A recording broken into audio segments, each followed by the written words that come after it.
بتنظيم من مجلس عوائل الشهداء وبمناسبة اللغة الكردية، خرج آلاف الطلبة والمعلمين وأهالي مدينة قامشلو بمسيرة جماهيرية حاشدة للمطالبة بالاعتراف الرسمي باللغة الكردية في الدستور السوري وضمان حق التعليم بها. وانطلقت المسيرة من دوار عثمان صبري، وارتدت الحشود الأزياء الكردية التقليدية، ورفعوا رايات ورموزا كردية ويافطات كتبت عليها شعارات باللغة الكردية.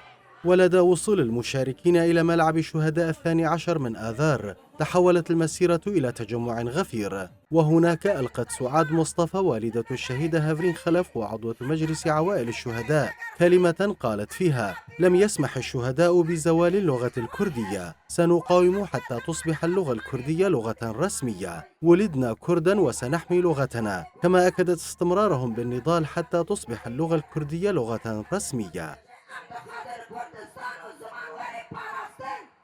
الأستاذ الجامعي في جامعة روجا آفا بشير مال نواف ألقى قصيدة دعا فيها إلى الوحدة الكردية وإلى استمرار نضال الشعب الكردي حتى نيل حقوقه. وكان من المقرر أن يشارك الشيخ مرشد معشوق الخزنوي في المسيرة، وبالرغم من عدم مشاركته فقد أوصل صوته إلى الشعب ووصل صداه إلى المتظاهرين. وحيا الشيخ مرشد أهالي روجا آفا وخاطب دمشق وكل من صم آذانه عن حقوق الشعب الكردي أن اسمعوا صوت هذا الشعب، لغتنا فرضت نفسها بدماء الشهداء، لا سورية عادلة بدون الكرد، ولقد ولى عهد الإنكار.